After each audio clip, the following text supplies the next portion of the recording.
I had not slept in so long that I no longer called it sleeplessness. I called it the noise. It was worst in the deep of the night, when Wistmere lay under its snow and its law and made no sound at all, and only the inside of my skull went on roaring.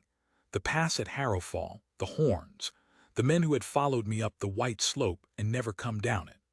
12 winters my hold had kept the long silence, and 12 winters that silence had done nothing for me but leave the roar with more room to fill.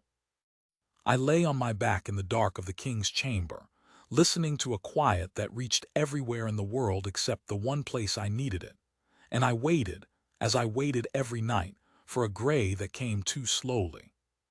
The knock when it came was the knock we used instead of speech, 3 knuckles, soft, the messenger's rhythm. I rose and opened the door.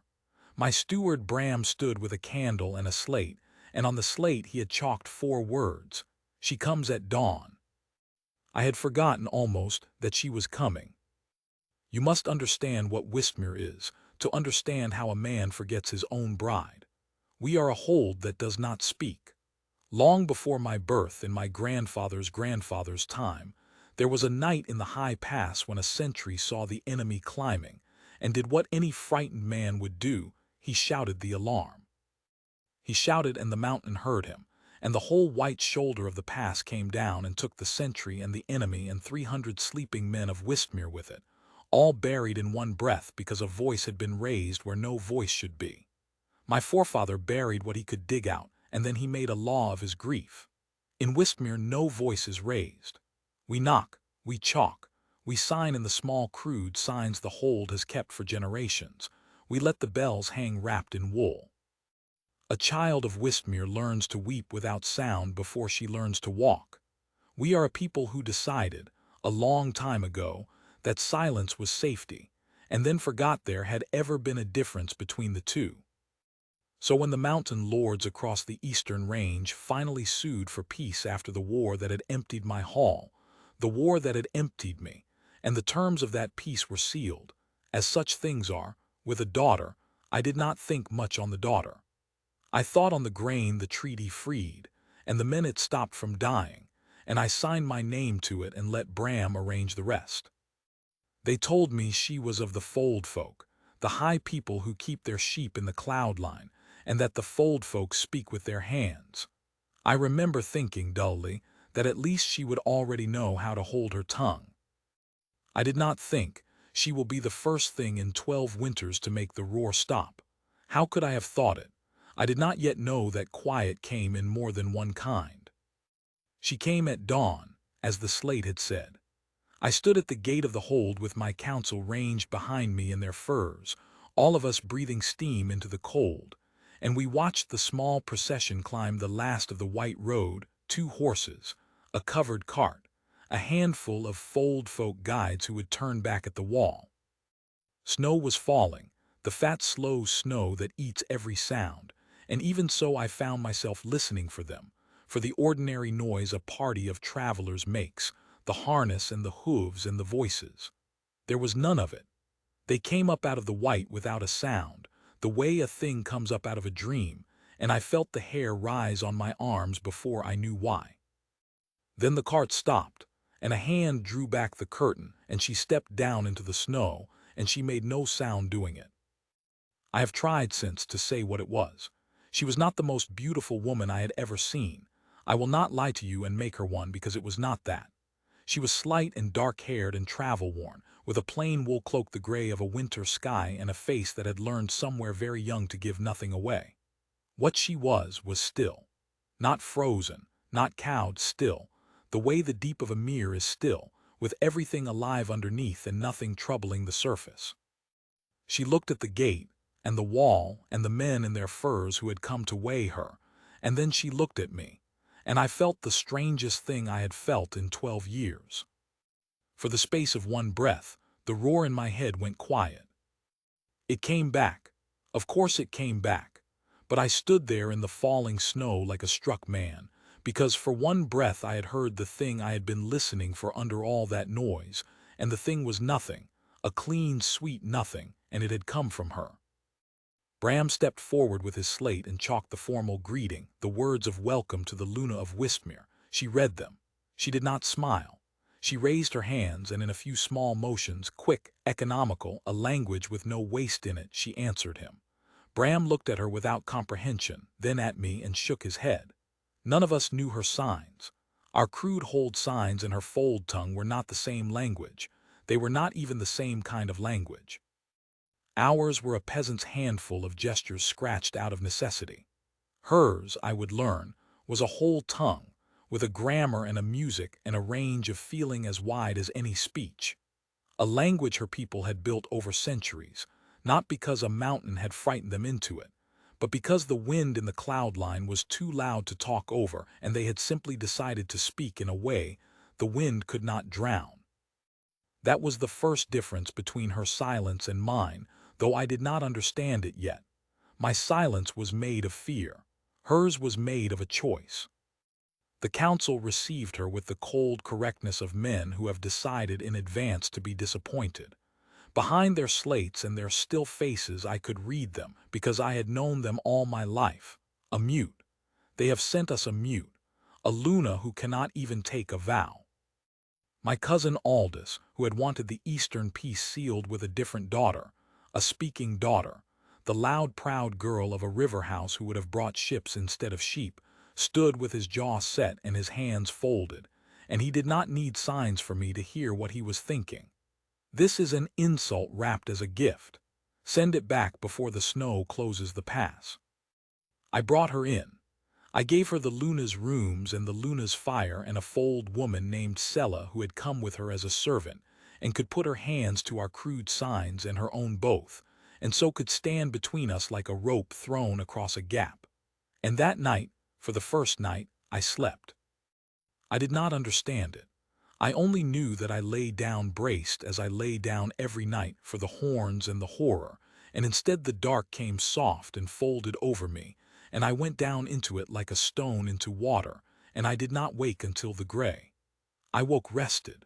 I had forgotten what my own body felt like rested. I lay there frightened by it, the way you are frightened by a pain stopping when you have carried it so long you have made it into yourself. I did not know why. I told myself it was the treaty, the relief of it, the war truly over. I did not let myself think of her still gray eyes in the snow and the one clean breath of nothing I had heard when she looked at me. But the hold could not eat relief, and by the second week, the true trouble of that winter had its teeth in us. We are a hunting hold. In a country buried 5 months of the year, a hold lives or dies by what it can take from the white, and Wistmere took it in the old way, the still way, with wolves. Not tame wolves. You cannot tame a wolf, and any man who tells you otherwise has never worked one. But worked wolves, great gray packs the hold had bred and handled for longer than the long silence itself. Wolves trained to hunt at a man's side without a sound, driving the deer down out of the high snow to where the hold spears waited. A still hunt. It fed us. It was the one thing our silence was truly good for. A country that cannot shout is a country that can creep, and our packs and their handlers had made an art of creeping that no loud kingdom could match. But the war had taken my huntmaster, old Corin, who had run the Wistmere packs for 40 years, and it had taken his son after him, and it had taken every man who knew the wolves well enough to walk into them. And a worked pack without its handler does not stay worked. It goes back. By that second winter the Wistmere packs had gone half to the wild. They would not take a man near them. They had turned on 2 who tried, and a hold that could not run its still hunt was a hold that would be counting the dead by the hungry moon. My counsel chalked me grim slates. The stores will not stretch. The pass is shut. We cannot hunt. And I had no answer for them, because the men who knew the answer were under the snow at Harrowfall with all my other dead. Neve found the wolves before I told her about them. Sella came to me at the second week's end with her hands moving fast and her face torn between fear and something like wonder, and it took me and Bram and much chalk to understand her. And when we did understand her, I did not believe it. The Luna, Sella said, had been walking the hold in her stillness, as she walked it every day, a silent woman in a silent hold, going where she liked because no one thought to stop a bride they had already decided to send home. And she had walked to the wolf runs, and she had gone in. I ran.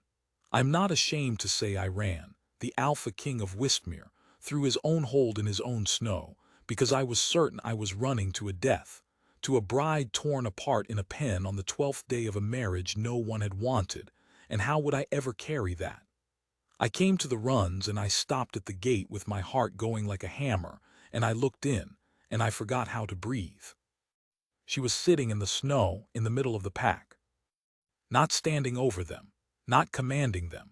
Sitting low, small, her gray cloak pooled around her, and the great gray wolves of Wistmere, the wolves that had opened a man's arm to the bone the week before, were all around her, and they were quiet. One old bitch lay with her chin across Neve's knee. Two young males circled at a distance with their hackles smooth, and Neve's hands were moving. Slow, low, spare, not the fast, bright speech she gave Sella, but something under that, something that was barely speech at all, the way you would gentle a frightened thing, all the noise taken out of it until only the meaning was left. She was not making a sound. She had never made a sound in her life, I would learn. The fold folk who cannot hear are not rare in the cloud line, and Neve was one, born to a world without any sound in it at all, and she had never once in all her years heard her own voice or anyone's, and she did not miss what she had never had. And the wolves, who had been driven wild by a hold full of grieving men who tried to master them with force and frightened them with the smell of fear and the too loud silence of people holding their breath. The wolves had found in the middle of all that one creature who was not afraid, who was not loud even in her stillness, who spoke to them in the one tongue they had always understood, which is the tongue with no words in it. She was not taming them. She was joining them. She had walked into the pack the way she walked into a room, as one more quiet thing among quiet things, and the pack had simply made a place for her. I did not go in. I stood at the gate and I watched my wife sit among my wolves in the falling snow, and I understood all at once and much too late that we had not been sent a broken gift. We had been sent the one person alive who could save us, and we had spent 12 days deciding she was an insult because she could not make a sound. She ran the still hunt 3 days later.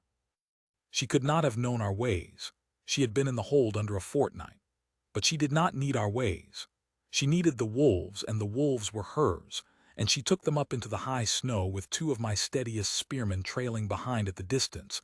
She showed them with a flat held-down hand, and she brought the deer down out of the white the way Corin had in his best years, silent, certain, the pack flowing around her like gray water. They came back at dusk with more meat than the hold had taken in a season, and the men who carried it in did not know whether to be glad or afraid, and both, I think, in the end. That night there was food in the hold's hall for the first time in weeks, and the hold ate it, and I sat at the head of the table and watched Neve at my side eat a little and give the rest quietly to the fold woman and the serving girls, and I did not sleep that night either, but not from the noise. The noise, you understand, was gone. It had been going for days by then, though I had refused to see it. Somewhere in that fortnight my nights had turned soft. The horns had stopped. The white slope of Harrowfall had stopped coming down behind my eyes. I would lie down in the dark, and the dark would simply be dark, kind and whole and empty, and I would wake in the gray having rested, and I had told myself 100 lies about why, the treaty, the food, the turning of the winter, and I could not tell them any more. It was her. It was not the hold's silence. I had drowned in the hold's silence for 12 years, and it had never once reached me.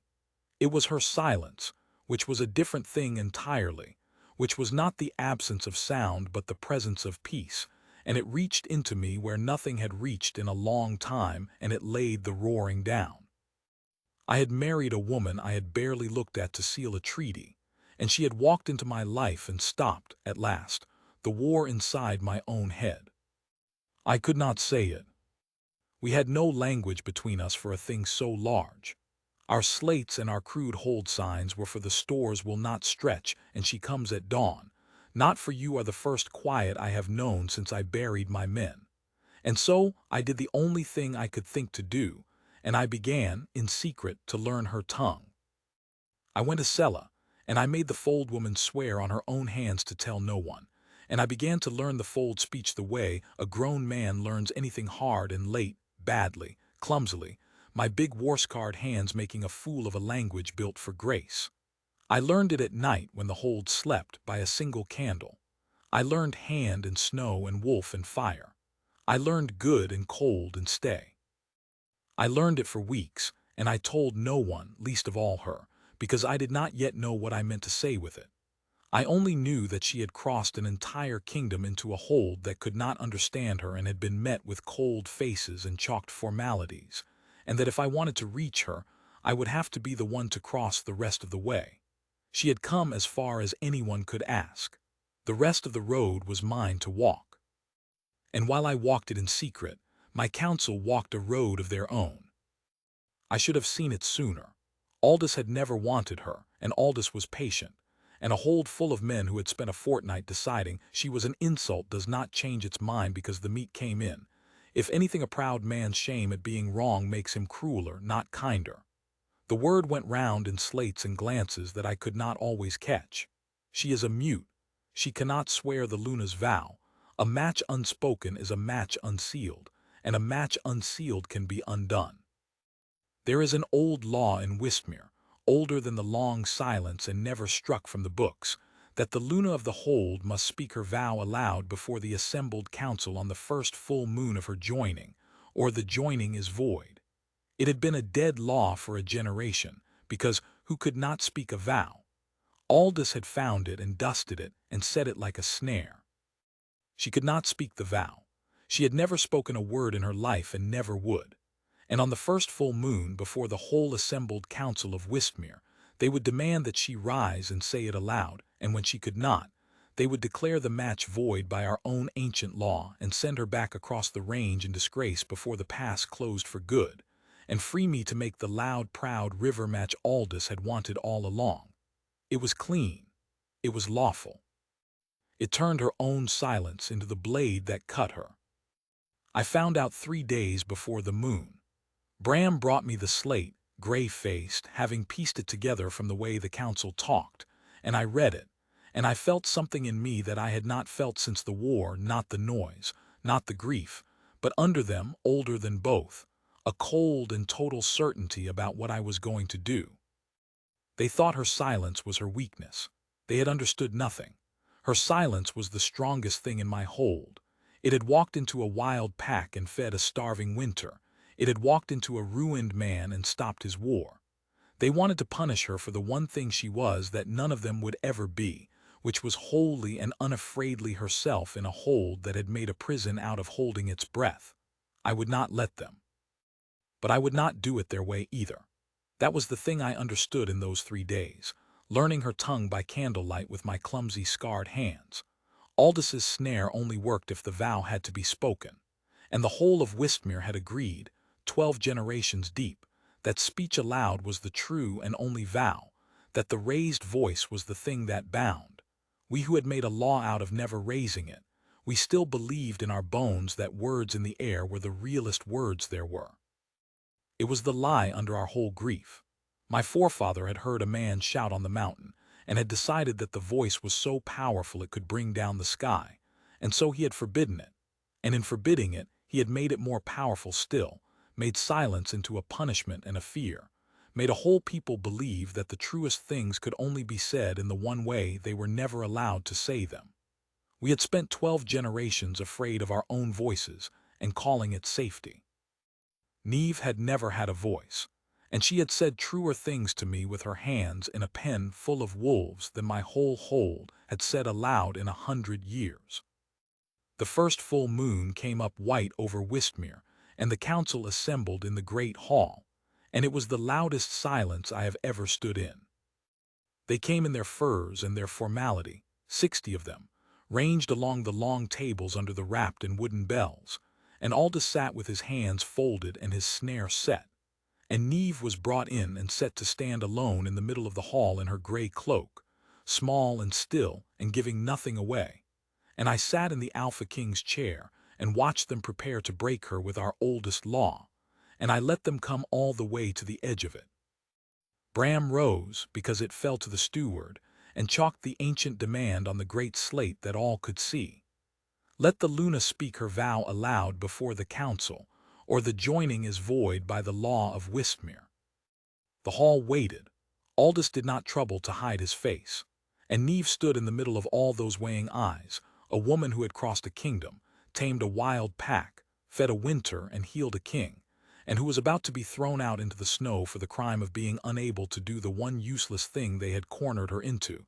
And she did not flinch, and she did not beg, and she did not try uselessly to force some broken sound out of a throat that had never made one. She simply looked at me. Across the whole cold length of the hall she looked at me with those still gray eyes, and there was no plea in them. There was only a question, quiet as everything about her was quiet. Well, the look said, which are you? One more of them or something else? I rose from the Alpha King's chair. And I did not speak. That is the thing I want you to understand if you understand nothing else about that night. Every man in that hall expected me to do one of two things: to let the law take her, or to save her the way a king saves a woman, by raising my own voice and overruling them, by putting a great loud kingly no into the air. Both of those things would have been me telling her, and telling all of them, that her silence was a lack to be pitied, a hole for a man to fill with his speech. Both of those would have been the whole holds old lie one more time, that the real vow, the binding vow, the true word, could only ever be a spoken one. Instead, I came down from the chair, and I crossed the hall to where she stood alone, and in front of the 60 assembled lords of Wistmere and the rapt and silent bells. I raised my hands, and I made the vow to her in her own tongue. I made it badly.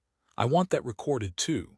Weeks of secret candlelit study had not made my scarred soldier's hands graceful, and I fumbled the signs, and Sella by the wall put her own hand to her mouth to keep from weeping. But I made it.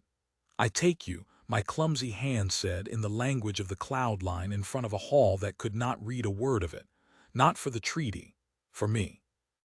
You walked into my wolves and my winter and the ruin inside my own head, and you were not afraid of any of it. Stay, not because a law binds you, because I am asking. Stay, and I will spend the rest of my life learning to say things worth your hands answering.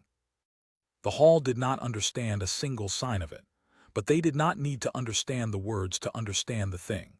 They watched their Alpha King, the war-scarred and sleepless king who had not been reached by anything in 12 years, stand in the middle of the hall and speak, truly speak, the truest speech of his life, in silence, with his hands, in the tongue of the woman they had called a broken gift. They watched him choose her world over their law. They watched the whole 12-generation lie of Wistmere come quietly apart, because here was the realest vow the hold had ever witnessed, and there was not one sound in it. Aldous did not bow. I want that recorded as well. I have no love for the tale where the proud man drops to his knees and weeps, because men like Aldous do not, and it cheapens the true thing to pretend they do. He sat with his snare sprung on empty air, and his face went through several things, and at the last it went still, not humbled, exactly. Silenced in the older and better sense. He had nothing to say, and for once in his life he understood that having nothing to say was not the same as losing. There is a kind of quiet that is only the absence of an argument, and it fell over that whole hall like the fat, slow snow, and under it, at last, the long silence of Wistmere changed its meaning. Because that was the night my hold learned the thing it had forgotten in my forefathers' grief, that there is a silence that is fear, and a silence that is peace, and that they had spent 12 generations mistaking the one for the other.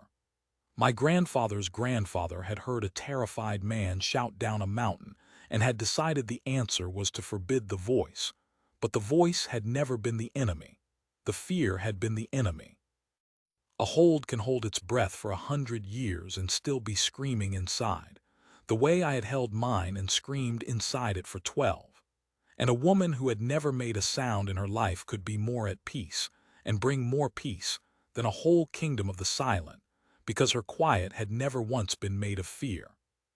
Neve answered my clumsy vow with her own hands, and hers were not clumsy. I will not tell you what she said. Some vows are not for the telling.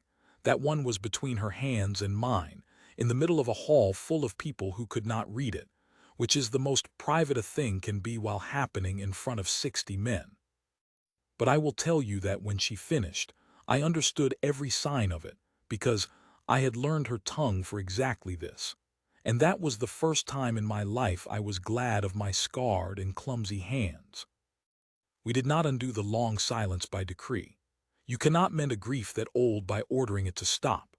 We simply let it change.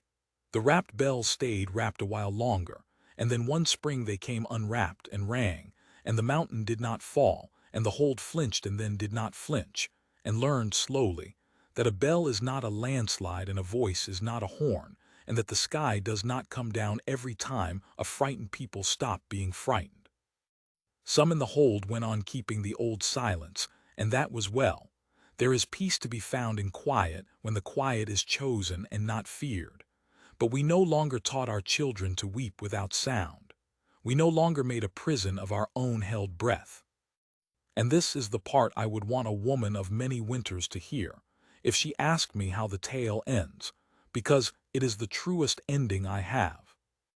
In Wismere now, the children learn Neve's tongue first.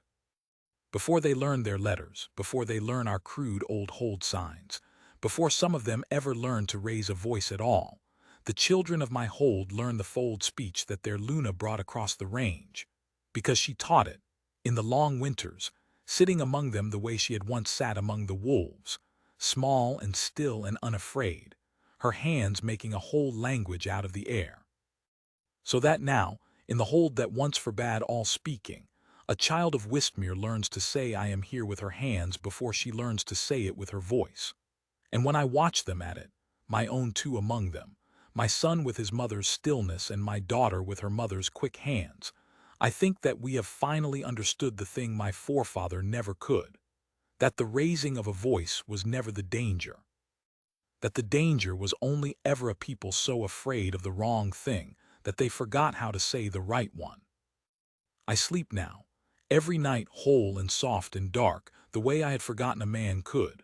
The roar has never come back, not the horns, not the white slope, not the dead.